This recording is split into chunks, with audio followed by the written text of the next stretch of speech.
বিরোধী পক্ষের ঘর অবিলম্বে খুলে দিতে হবে। বন্দে মাতরম, বন্দে মাতরম, বন্দে মাতরম, বন্দে মাতরম। বিধানসভার বিরোধী পক্ষের গণতান্ত্রিক অধিকার খর্ব করা হচ্ছে কেন? বিজেপি জবাব দাও, জবাব চাই, জবাব দাও। বন্দে মাতরম, বন্দে মাতরম। একসাথে আমাদের গণতান্ত্রিক অধিকার রক্ষার লড়াই চলছেই চলবে, চলছে চলবে। সংবিধান অধিকার রক্ষার লড়াই চলছেই চলবে, চলছে চলবে। বন্দে মাতরম, বন্দে মাতরম, বন্দে মাতরম, বন্দে মাতরম। বিধানসভায় বিরোধী পক্ষের গণতান্ত্রিক অধিকার হরণ করা হচ্ছে কেন? স্পিকার আপনি জবাব দিন, জবাব চাই, জবাব দিন।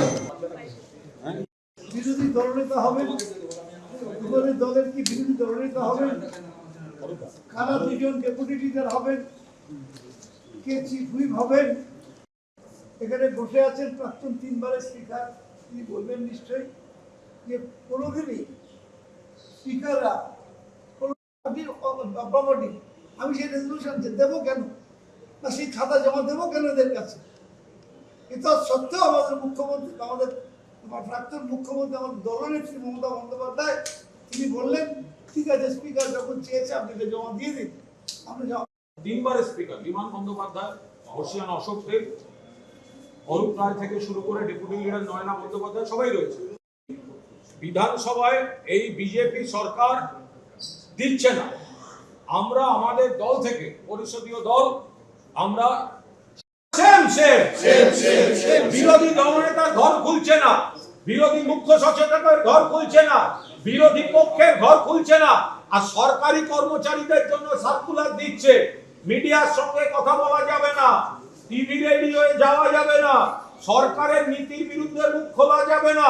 সব এবং এই 3টে টার্মে বিরোধী দলের যারা নেতৃত্ব দিয়েছেন তাদের দল থেকে একটা চিঠি পাওয়ার পরিপ্রেক্ষিতে আমরা তাদের সমস্ত অধিকার দিয়েছি। আমি অবাক হয়ে গেলাম, কারণ এই সমস্ত জিনিস চাওয়া হচ্ছে। রেজলিউশন, আমরা কোনোদিন রেজলিউশনের কপি চাইও নি বা অন্য কারোর সই করা কোনো কাগজপত্র দেখতে চাইনি। আমরা বিরোধী দল যদি একটা কিছু কাগজপত্র নিয়ে যায় এবং বিরোধী দলের পক্ষ থেকে তাদের দলীয় নেতৃত্ব যদি কোনো চিঠি দিয়ে পাঠান, তার একটা গুরুত্ব দিতে হয়, যেটা আমরা দিয়েছি। তিনি অ্যানাউন্স করলেনটাকে যে যার অ্যানাউন্স করার কোনো অধিকার নেই। এখানে সচিবালয়ের জন্য সচিব, তিনি একটা এক্সপ্লেনেশন দেখালেন কাগজটা দিয়ে, আমি দেখে অবাক হয়ে গেলাম। আজ পর্যন্ত সচিবালয়ের কোনো সচিবের প্রেসের কাছে কোনো বিবৃতি দেওয়ার কোনো দৃষ্টান্ত আপনারা দেখাতে পারবেন না। সেই দাবি মেনে সমস্ত চিঠি জমা করে দিয়েছেন। ফলে আমরা জানতাম যে শোভনদা আজকে ঘরে বসবেন, সেটা আমরা কাল রাত্রে খবর পাই যে শোভনদা ঘরে বসবেন। তো ওই যে কজন যেখানে রূপবানর, শামীম, যারা জবাব দাও, জবাব চাই, জবাব দাও। বিধানসভায় বিরোধী পক্ষের ঘর বন্ধ কেন? বিজেপি জবাব দাও, জবাব চাই, জবাব দাও। বিধানসভায় বিরোধী পক্ষের ঘর বন্ধ কেন? বিজেপি জবাব দাও, জবাব চাই, জবাব দাও। सर, विपक्ष की भूमिका में आने के बाद में एलओपी और आपकी पार्टी को अभी तक रूम नहीं मिला। आज आप लोग प्रोटेस्ट पे भी बैठे थे, नियमों के हिसाब से क्या होना चाहिए? ये बहुत अनफॉर्चुनेट है। नियमों के अनुसार में हम लोग जब थे यहाँ पर, जो विरोधी दल में जो था उसका पार्टी से एक तो चिट्ठी आता रहा, पार्टी का जो आधिकारिक होता है जैसे सेक्रेटरी और प्रेसिडेंट, उसका चिट्ठी का आधार पर हम लोग को ये मर्यादा देते रहे। उन लोग को हम लोग मर्यादा देते रहे और हम लोग कभी रेजोल्यूशन ना मांगा है ना कभी सिग्नेचर हम लोग चाहा है। आप प्रिंसिपल सेक्रेटरी जो है असेंबली के, उनका कहना ये था कि जिस तरीके से नाम भेजा गया है लोगों का, उसमें मेजोरिटी ऑफ फैमिलीज का सिग्नेचर नहीं है, बल्कि अभिषेक बनर्जी का है, तो वो मिनट्स भेज दे कि उस वक्त में कितने एमएलए थे, किस तरह से मीटिंग हुई, कब मीटिंग।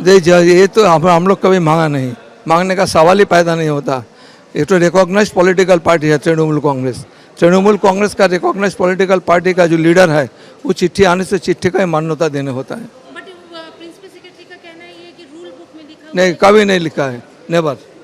एक चीज़ और दादा कि अभी आप लोग जो प्रोटेस्ट में बैठे थे, 87 एमएलए होने के बाद भी मुश्किल से 10 एमएलए आप लोग। देखिए आज तो कोई तो इसका तो एक्सप्लेनेशन दिया है कुणाल घोष, वो तो बोले हैं आज कोई मीटिंग नहीं था हम लोग का, सब कोई देखने आया कि शोभनदेव बाबू अपने घर में बैठेंगे, हम लोग मीट करेंगे, इसीलिए कोई से घोषित कर्मसूची नहीं था। दादा एक और चीज़ जो अभी कुर्बानी पर चल रही है, क्या आपको लगता है कि ये जो कंट्रोवर्सी चल रही है, कुर्बानी होनी चाहिए या नहीं? आप क्या बोलेंगे इस पर? देखिए इसका बारे में हम कोई कमेंट नहीं करेंगे। I don't want to pass any comment. आप देखे होंगे कि अब तो सुप्रीम कोर्ट का भी एक तो आज जजमेंट निकला है, बहुत लंबा चौड़ा जजमेंट, वो भी हम देख रहे थे इसका बारे में। तो इसका बारे में अभी हम I will pass no comment on it. ये मामला तो अभी हाई कोर्ट में भी चला गया है, हाई कोर्ट देखे क्या राय देता है। हाई कोर्ट तो राय दिया होगा तो शायद। अपोजिशन में आने के बाद अभी तक एलएलपी को रूम नहीं मिला, आज आप लोग प्रोटेस्ट पर भी गए। देखिए ये क्या है, ये जब सीपीएम का गवर्नमेंट था, हसीम अब्दुल हलीम स्पीकर, वो कभी नहीं किया। हमारा स्पीकर तृणमूल विमान बनर्जी, वो भी कभी नहीं किया। ये एक रीति था जो अपोजिशन लेटर दे देंगे, ये हमारा ये अपोजिशन लीडर है। लेकिन अभी बोल रहा है मिनट्स चाहिए, सिग्नेचर चाहिए, ये क्या? तो शोभनदेव चटर्जी हमारा अपोजिशन लीडर कल रात सब सबमिट भी कर दिया। तो हमारा ये उम्मीद था आज तो घर खुला हुआ होगा, इसीलिए हम 8, 10, 15, 20 एमएलए यहाँ पर है। कोई प्रोग्राम नहीं था। शोभनदा एज अपोजिशन लीडर रूम में एंट्री लेंगे तो हम वहाँ पर रहेंगे। तो यहाँ पर आकर पता चला वो तो नहीं खुला, कोई रिस्पांस भी नहीं है, इसीलिए हम मजबूर होके आज ये प्रोटेस्ट एक प्रोग्राम किया। स्पीकर से आप लोगों की बात हुई कि क्यों ऐसा कर रहे हैं, क्यों डिले किया जा रहा है? नहीं, ये तो देखिए ये उसका ये अपोजिशन का राइट उन्होंने डिस्टर्ब कर रहा है। अब देखिए स्टेट गवर्नमेंट एम्प्लॉइज़ को सर्कुलर दे दिया, मीडिया से बात नहीं कर पाएगा, गवर्नमेंट पॉलिसी को क्रिटिसाइज़ नहीं कर पाएगा, गवर्नमेंट पॉलिसी का ऊपर कोई कमेंट नहीं कर पाएगा। ये तो पूरा कंठरोध हो रहा है। ये तो इसका पॉलिसी है। लेकिन ये अपोजिशन लीडर को घर, अपोजिशन का घर भी नहीं खुल रहा है, ये कैसा डेमोक्रेसी है? एक अलग क्वेश्चन था जो कुर्बानी का सीन चल रहा है, आपकी ही पार्टी के टीएमसी के विधायक अकरुज्जमान ना, अकरुज्जमान का जो प्रयास था वो ऐसा था, वो सब मानने वाला है। He is a law abiding citizen. वो जो रिलेटेड जो लॉ है 1950 का, वो बोल रहा है हम पूरा वो मानेंगे। लेकिन उसका जो क्लॉज 12 है सबसेक्शन 4, वहाँ पर है स्टेट गवर्नमेंट का राइट है। जो ये 3 फैक्टर है, 1 इज़ रिलीजियस फेस्टिवल, 2 है रिसर्च एंड 3 मेडिसिन। इसके लिए वो थोड़ा शिथिल कर सकते हैं स्टेट गवर्नमेंट। तो ये as it is absolutely religious matter, उस 12 क्लॉज 4 उसके ऊपर वो एक प्रयास दिया था और हाई कोर्ट ने बोला यस ये हो सकता है, लेकिन ये स्टेट गवर्नमेंट को 24 आवर्स के अंदर उसका क्या पॉलिसी है इसके ऊपर वो जनाना पड़ेगा, कोर्ट को रिप्लाई देना पड़ेगा। तो हम लोग वेट कर रहे हैं क्या। एक और PIL इंक्लूड थी इसमें, और बहुत सारा था, बहुत सारा है। लेकिन अकरुज्जमान का जो प्रेयर था उसका ऊपर ये डिवीज़न बेंच का ये ऑर्डर है जी। वो अब देखिए ये डबल स्टैंडर्ड पॉलिसी हो गया ना।